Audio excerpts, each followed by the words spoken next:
Hello and welcome.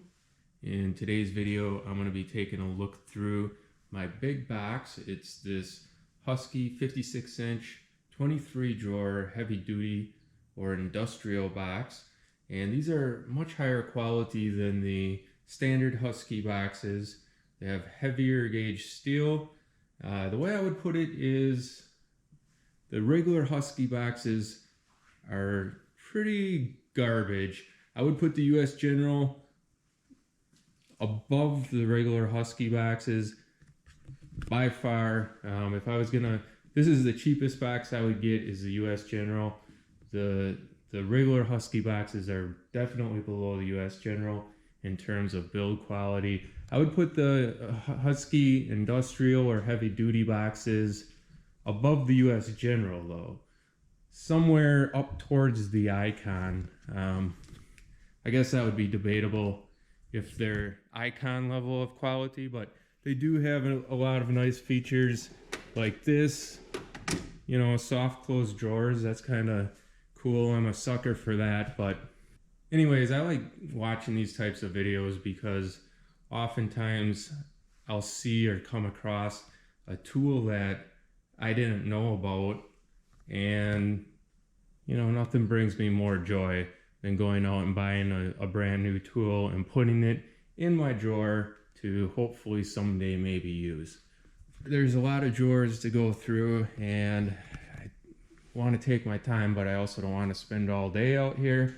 But we'll start with the top. There is a full power strip going across on this Husky box, and it came with this, you know, light. It's really nothing light, but it came with it. And then you can see what I got on top. It's not really organized that great. I got a bunch of battery chargers over there. I got a propane torch there, you know, the Baofeng UV5 or whatever that thing is. Some drills up here. This is my go-to for years and years doing low voltage work, and this thing has been used and abused. It's held up pretty good. I did have some issues with it right after I got it, actually, where it got stuck in hammer drill. The rigid warranty process is not very good. I did not like that experience, but you know, it's been a pretty decent drill over the years. Recently I got this Hercules. It also has a nice Jacobs name brand chuck on it, dead on the nuts, center, hardly any run out at all. It's powerful, and I think I'm gonna be even happier with this than I was with this. And I got this tiny little subcompact drill here as well. It also has a 1/2-inch chuck. You know, it's just a nice light drill for doing light work duty. In the back, we won't talk about what's back there. Let's just say that's some material for having fun on 4th of July. This is the first gun I ever bought. It was probably 10 years ago, and I painted this motorcycle with it.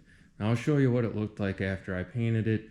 Over the years, this thing has gone through some changes, some rebuilds, some abuse, and now it's taken on more of a ratty, used and abused look, as you can see here. But I did recently buy this gun from Harbor Freight. It's a well-reviewed gun with the plan of restoring this bike to its former glory.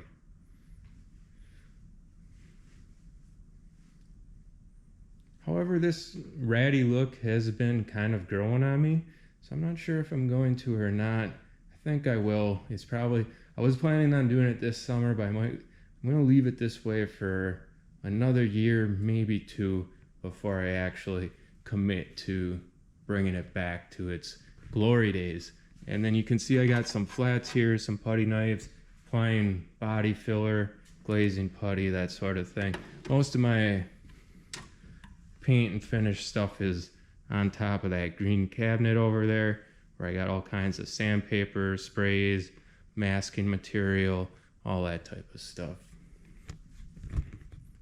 Next drawer is going to be air, and it's just a whole assortment of air fittings and couplers and gauges, all types of things. A regulator here for the spray gun. A whole drawer full of zip ties. Right, you have to have one. Long, short, thick and wide. A zip tie for every occasion. And the next drawer over here will go to wrenches. Now this, if you watch my toolbox or my tool cart video, I have a main set of Tecton wrenches loaded out over there. So this is just kind of an overflow. I do have some ratcheting wrenches here from Wright, but they're standard sets, so they don't get much use, and they live over here. I think this is a wrench set for a distributor, or for working on distributor. I'm not 100% sure on that.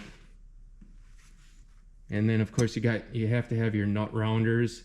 You know, if you got a nice nut that's got flat sides and you want to make it into a circle, these are your best options to do that. Different sizes, of course, and some other, you know, overflow wrenches. I got all these really old style wrenches that all say USA on them, but there's no other brand on them, so I'm not sure what these are or where that I got them from.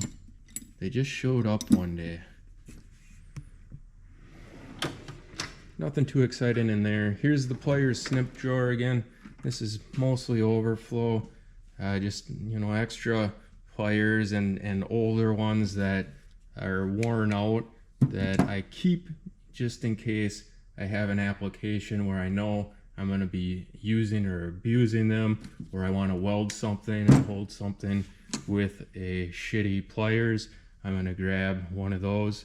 And then you have to have a big ass channel locks. If you don't have a big ass channel locks, you don't know what you're missing, because that thing comes in handy more times than you can imagine. And you need to also have a whole array of vice grips.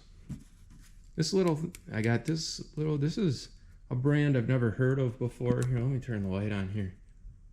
Exolite is made in USA. It's good quality. Nice little snips for small work. This is of course a fuse puller. And yeah, that's about it for that drawer. Screwdrivers. So this is all garbage. This is a good set of nut drivers. This is Wright Tools brand. These are all Klein screwdrivers over here. A couple nut drivers, and this is for working on small electronics. This Klein one is pretty nice, although I recently picked up this from Harbor Freight on a whim the last time I was in there, and even though it is cheap and it feels cheap, and it is cheap like I said, but it is really nice to have all these different small bits all in one spot, because when you open up a piece of electronic, you don't know what fasteners you're going to have in it.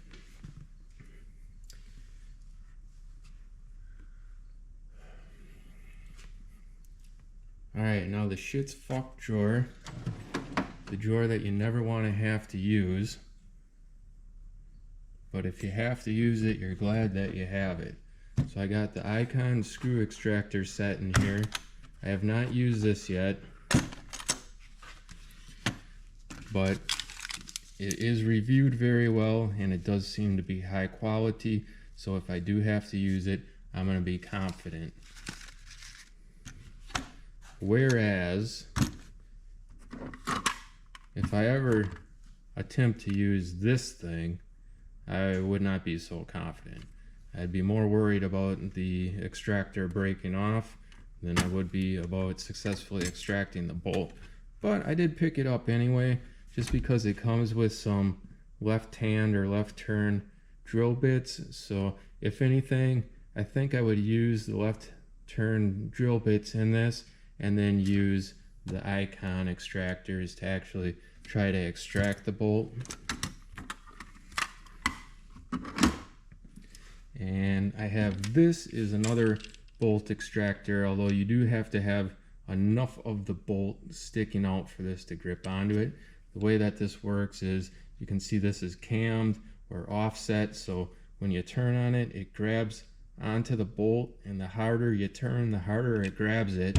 You just put a 1/2 inch ratchet on there and you can turn it off. I got this, I used it one time, it worked awesome, so I actually love this thing because it saved my ass that one time.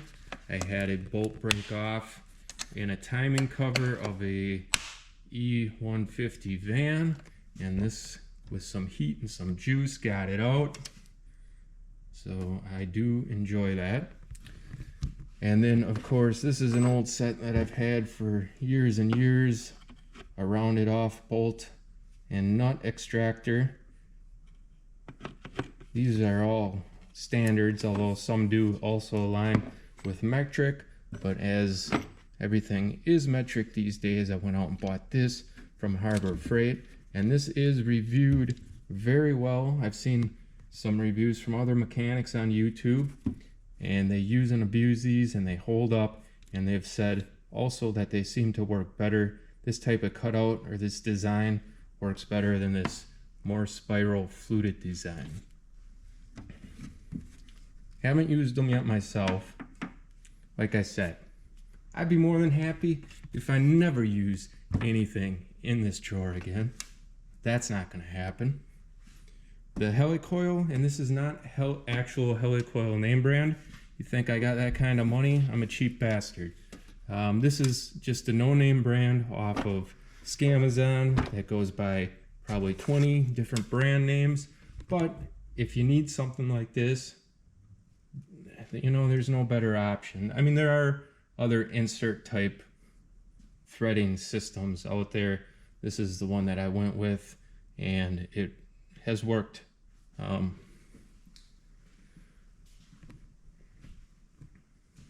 One of the common problems on a KLR is the subframe bolts break, and my brother sold me his old KLR that needed some upkeep, and that was one of the problems. So I bought this kit specifically to fix. It's nice because if you have a bolt that's broken off that you can't get out, you drill it out bigger, and then you can still end up using the same hardware that was originally there, or the same size hardware that was originally there. So you don't have, you know, one size on this side, a different size on this side. Nothing's more annoying to me when I get a used machine and it's got like 5 different bolt sizes for something I know should all be the same size. All right, moving on. We're almost done with the top. Snap ring and seal puller. This is a joy to use.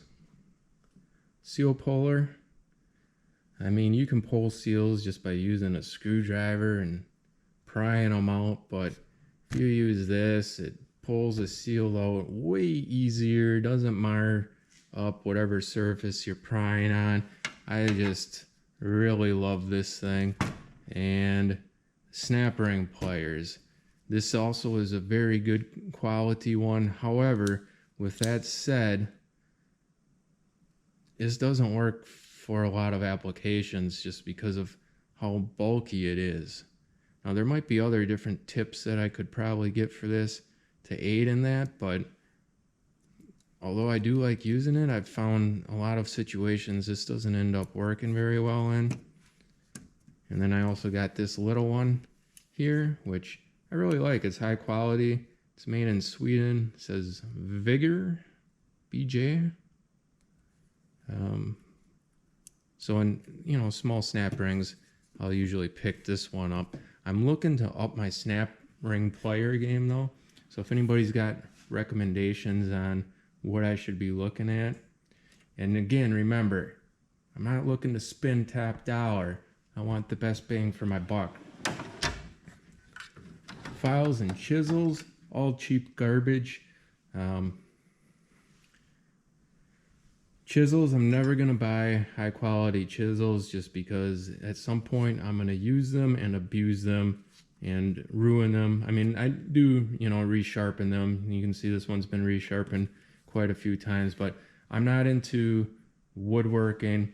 I'll do, if I'm remodeling a house, I got to cut out a door jamb or something like that, I'm going to use a tool, but I'm not into like making furniture or any fine work like that where I'm going to be using a chisel. So cheap chisels work just fine for me. Now files, these are all garbage as well. I do have one decent file. It's over by my bench vise. I would be looking or be interested to up my file game. So again, anybody have recommendations on decent files? Talking mid-range again, bang for your buck, not looking for top of the line here. This drawer is empty. This drawer is the junk drawer. All kinds of random stuff in here. That's the only thing to point out is I do have a lockpick set and a pretty decent set of bump keys, which have saved my ass and my friend's ass in a few occasions when we've locked ourselves out of different buildings. The big drawer here, the big full span middle drawer. You can get an overview there, but basically everybody I know has these, the Pittsburgh Click Torque ratchets, every drive size, 1/4, 3/8, 1/2 inch. These can be recalibrated, but for the $10 a piece they cost, might as well just buy a whole new set. Then I got this as well on sale, really good deal. Split beam torque wrench, and this thing basically lives just to do a few things. I normally leave it set just to 100 foot-pounds just for putting lug nuts back on, but there's also occasions where I'm going to be using it on an axle, on a motorcycle, or recently when I just did my significant other's entire suspension on her Ford Ranger. So it comes in handy quite often. It's got a flex head here on the end, so it helps you get into tighter spots. And then I have an assortment of standard sized right tool impacts, long and short. They're over here because this is where all the standard stuff lives that never gets used. And then this impact, I love this thing from Harbor Freight. This is one of their best tools in my opinion. Does 700 foot-pounds. It's tiny, so it gets in behind brakes, gets in lovely. Like when I was doing that Ranger's suspension, this thing had no problem pressing in the new ball joints. It has all the power that I need for anything that I'm going to be working on. I don't need anything bigger than that. And so small and packs such a huge punch.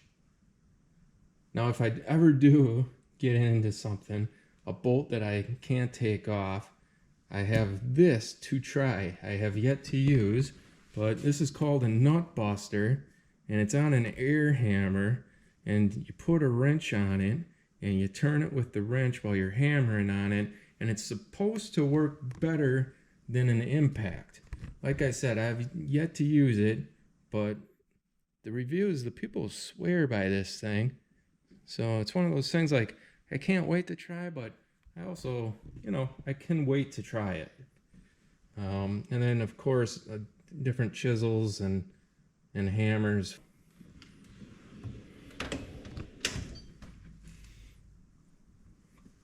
Where are we going to go next? Scrapers and scissors. All right, yeah. There's a few tools in here you might want. So you got these scissors. These are from Harbor Freight. It's like $3. You get all of those, and they're really good. For what I do, I'm not a scissors snob, so really good. Take that with a grain of salt, but they're good for me. And then these are from Harbor Freight as well. They're like gasket scrapers. They work good too. And I like having them, and I use them quite often. But if you're going to be doing a lot of gasket scraping, you got to get yourself one of these. You can see it's the Titan 170010. They have different widths on the end here, but this has a carbide tip on it, and so you use the edge to scrape the gasket. And honestly, there's nothing better, in my opinion, for scraping gaskets off of something than this tool right here. It's better than this. It's better than this. You know, it's better than anything. Get this for scraping gaskets. You will not be disappointed. I just recently rebuilt the clutch in this 1100, and I had to scrape the gasket all off the clutch cover there. Couldn't have been easier using that.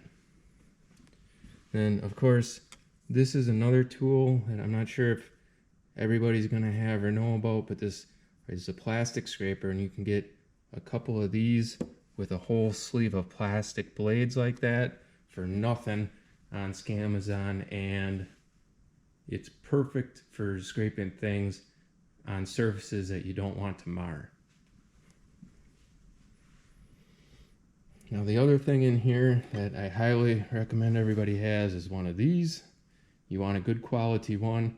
I would personally wouldn't get a cheap one from Harbor Freight. I'd go out and get, you know, a Midwest or some other good name brand. And this thing is going to cut through sheet metal. It's going to cut through anything. Those plastic clamshells that are impossible to get into, this thing is going to cut through them like butter.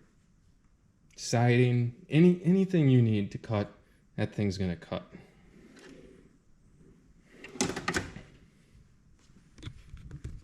Punches, taps, and bits. All right, cheap Harbor Freight tap and die set. See all kinds of mixed reviews on this. My review is this. It's worked perfectly fine for me. I've had that same set for the last 10 to 15 years, and I haven't broken a single tap in it. And I've used it quite a bit. Now, though, with that, you need to consider I'm mainly working on motorcycles, and I'm mainly tapping aluminum.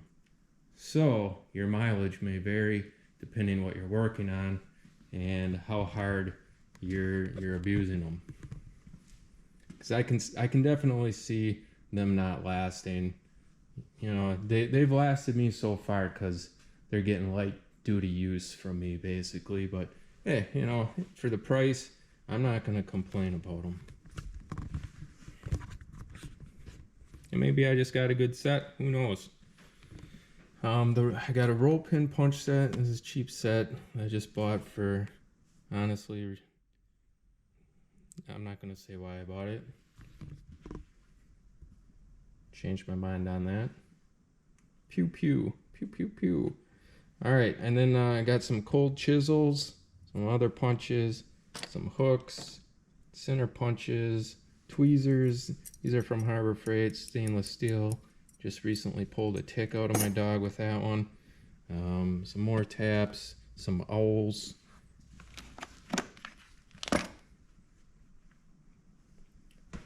Cold chisel and punch set. This is garbage. Don't like this set at all, but it's something that I got. Another cheap tool that's disposable that I'm going to end up abusing the hell out of. Same with these drill bits. All of these drill bits are garbage. I hate them. I only use them to abuse them basically. Because my good set, this is my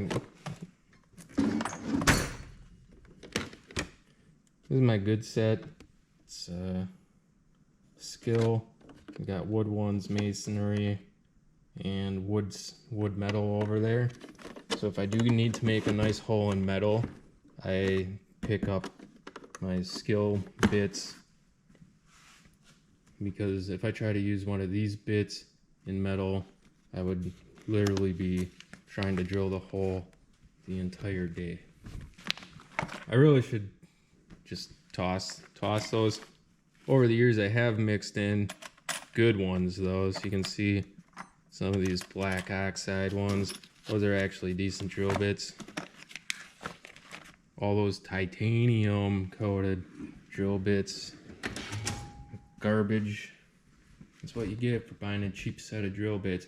That's one thing that I might spend the money on, is getting a high quality set of drill bits, a full decent index of them. Where are we? All right, let's go over here. Low voltage. Most of my low voltage tools are in my low voltage tool bag, but you can see here's some overflow. I got a wire toner,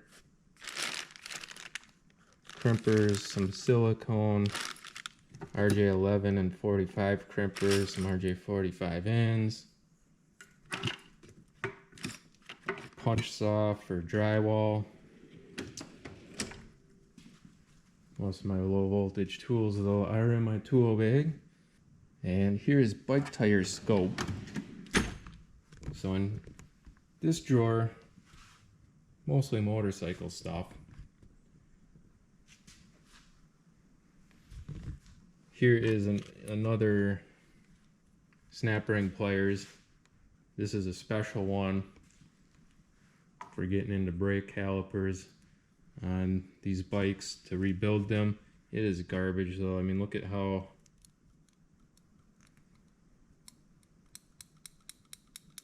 it works. It worked for the few times that I've needed it so far, but it's not the best feeling tool. I got some feeler gauges for doing valve adjustments. You can see I got some valve shims here too for doing valve adjustments. This is a little carburetor cleaning kit there. Spark plug gapper. Some cotter pins. A color tune.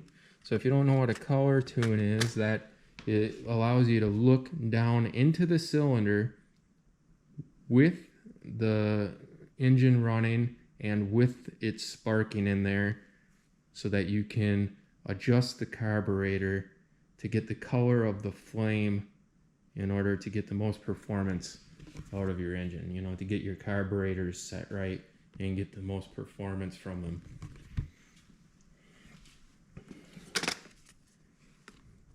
And over here I got a valve tool for depressing and removing valve. Spark plug thread chasers, some pulleys for for pulling pulleys. Hose clamps. These hose clamps I like a lot, and these ones not so much. PVC valve caps, rubber valve caps, inner tube patches, little valve stems, tools for removing valve stems, plug kit. This plug kit's really nice. It's got all metal handles. I don't remember where or when I got that, but the metal handled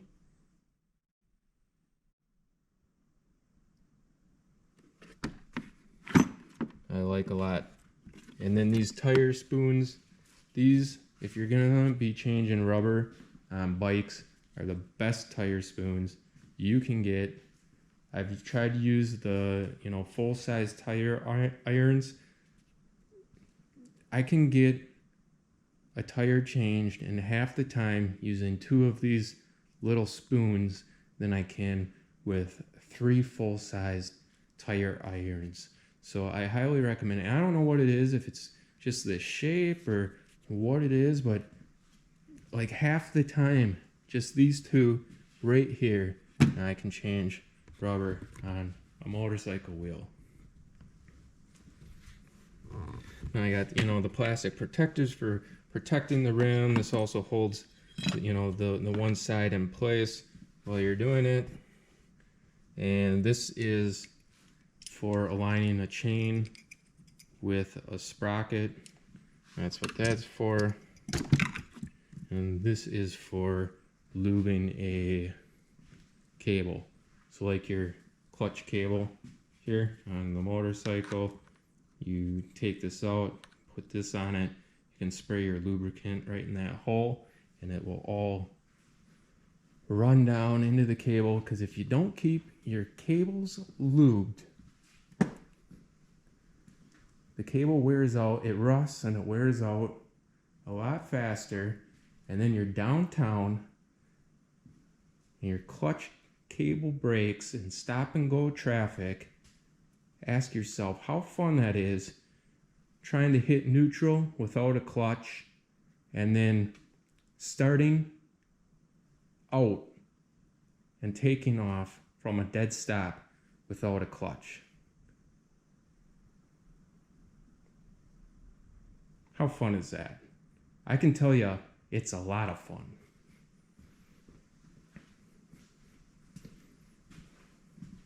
You put it in second and you rev it up and you hope that you don't snub it out as you launch. Well, actually you rev it up and then you jam it into second. That's what you do. So yeah, I mean, it's ever since then I've made sure my clutch cables are lubed up, because try to hit neutral without a clutch and get on the brakes to stop in time, then traffic starts going again and you rev it up and you kind of push with your feet to get it semi-rolling, and then you throw it into second and try to not snub it out, because like your clutch is not working. It is not easy thing to manage, believe it or not. All right, these next two drawers, we're almost there. We're almost done. All right, these next two drawers are electrical. So on this side I have meters, and this is the meter that I use the most now. I love this meter. And then I also have this clamping meter that does both AC and DC with the clamping function. These Kaiweets meters are very good value. And then I got a line splitter for checking amperage. And I recently just bought this as well. So I'm sure most people know what a power probe is. It's basically the same thing. This is only $50 though. It's the Godiac GT 101. This actually does offer a few features that the power probe does not have, in that it displays amperage right on the screen too, as well as voltage. So it'd be voltage up there and amperage down there. But it comes with a few other nice things. It has this relay tester, so you can hook all those leads up to a relay and test if your relay is working or not. Now obviously, you can hear if it's clicking or not, but this has a bunch of lights on it that does a little bit better diagnostic. And what else did this come with? Oh yeah, it came with a fuel injector cleaning system, which I'll show you once we get down to the auto drawer. But I probably won't ever use those, but they're nice to haves. And this has got a 20-foot cable on it, so you can get around wherever you need to. And it does the other functions of the standard power probe, where you can apply ground or power right on the tip there. Only $50, half the price of a power probe. Seems to be built pretty good too, so I would recommend that. Over here I have some other electrical stuff. I guess flush cutters. This thing is cheap garbage. I usually strip wires. I grab this one. However, if I do have to strip a lot of wires, like on a head unit of a car, then I'm going to use this, because you got to do a lot. It's just easier. And then this thing here is the one thing I'd like to point out that I love. So I do have other crimpers as well, like this ratcheting crimper that comes with these other heads. And of course, almost everybody's got that thing laying around somewhere. But this is great. And there are other manufacturers that make this, of course, you know, Harbor Freight, Doyle. Harbor Freight copies other brands. This is same thing. This does non-insulated and insulated. And why I like this thing so much is because it makes unbelievably good crimps. I can take one of these non-insulated fittings and crimp it so that it looks like it came out of a factory. It makes solid, good looking crimp jobs. You can see, you know, you got this kind of Tessa, or however you say it, this cloth tape, which you can wrap around wires in vehicles so that they're not vibrating around and making noise. It's good for speaker wire. Different multiple colors of electrical tape for identifying things. An assortment of heat shrink.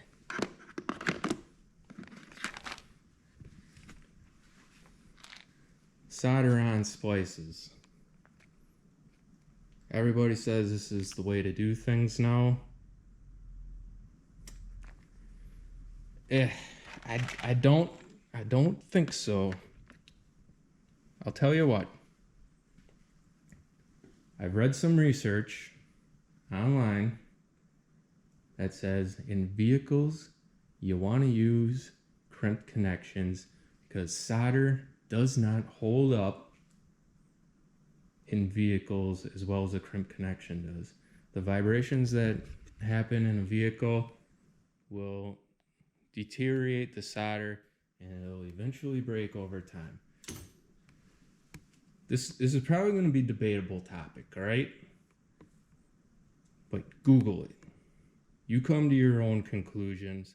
I was a diehard solder everything. I would just manually, when I redid the wiring on this bike, I soldered all the connections. Like if I had to put in something like a new blinker or a new this or a new that, everything was soldered, heat shrunk, done right. However, after reading some of the arguments made over solder versus crimp connections, I've gone back to only using crimp connections on any type of vehicle. And hey, listen, there's a reason there's not much soldered connections in a vehicle to begin with. A lot of things are crimped from the factory in a vehicle. Just saying, Google it, come to your own conclusions. For me personally, I'm back to preferring to use these crimped connections with built-in heat shrink tubing on them. I don't use these anymore.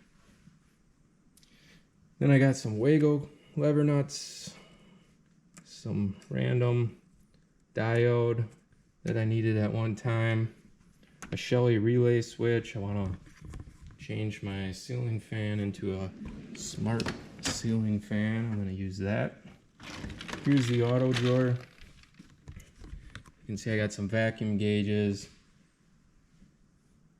antifreeze tester, some hose clamps, drum brake tools, copper washers, O-rings. These are the things that came with that, what is it even called? Godiac. These came with that. These are for cleaning fuel injectors with, put your fuel injector in there, you spray your cleaning fluid through there while you're applying the power to the injector, and it flushes it out with the cleaning. You can do it that way, you know. I don't know if I'll ever use that. I labeled them because I probably forget what these are for otherwise and throw them away. See, I got some oil filter tools there, packet of ball bearings, some miscellaneous hardware. Oh, there's the camera. Fuel line disconnector, just recently replaced the fuel filter and my Grand Marquis, so I had to get these clips and a scope, a cheap scope. Don't really need a scope very much. Comes in handy when you do want to look into a cylinder or inside a wall or something though. Trim tools. Plastic levers and pry bars for taking trim apart or anything else that might be made out of plastic that you don't want to damage. Recently I just had to completely disassemble my Samsung 55-inch TV because the backlight's burned out, and this was the tool that all the TV repair guys use, so I went out and specifically bought this for that, and it worked great. This I love. This is a cheap tool, but it works great. This is for removing Christmas trees. I cannot stand removing Christmas trees. This you just slide up in there, boop, pop them right out. And I got some extra Christmas trees right there. This is for depinning different types of connectors. So I like to usually wire things correctly. You know, if I can get away from putting in a bunch of splices or something, I will just depin a connector and run new wires up into the connector. And then these are just all different types of keys or tools for getting head units out of a vehicle.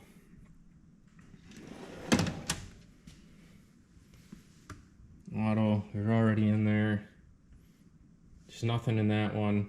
We're down to the last two. Thank God. I'm out of breath. I don't know if I can go on. This isn't actually the power tool drawer. It's what it's labeled, because there are a couple power tools in there. Most of my power tools are over underneath my workbench, but these are pneumatic nailers and stapler. This is a rigid router bits, Harbor Freight Dremel, and you can see a palm sander, disposable jigsaw. This I like. This is the only thing in here worth pointing out. Get yourself that. If you do have a Dremel, there's nothing that I hate more than opening up that Dremel case for the last 4 or 5 years and all the accessories just go flying everywhere. They don't stay where they're supposed to. This thing is great. That all the bits stay where they're supposed to. It's all organized. You open it up, you go into it. I think it's only like $15-20. I should have got something like that years ago. I probably would have used my Dremel more. It was part of the big reason why I never wanted to use that thing, was because the bits would go flying everywhere every time I opened it up. Specialty tools. So these are all cheap shit for the most part. All these specialty tools over here in these blow molded boxes. I have a compression tester and a leak down tester though, for checking compression, or if there's a problem with it in a cylinder. And then I got a carb sink, which is nice if you got a bike like this 1100 that has multiple carburetors that need to be synced. You got to get yourself something like that, because you can do it with a vacuum gauge, or just like with one vacuum gauge, but to go back and forth to get things lined up and they fall out of sync, you make one tiny little adjustment, then you're starting over.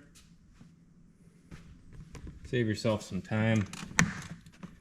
Hook that up, you can see them all at the same time. It probably saved me like 75% of my time, instead of dicking around with a single vacuum gauge doing it back and forth. What else we got here? A brake flaring tool, a chain brake for changing chains on bikes. I recently ran all new brake line for Cat's Ford Ranger.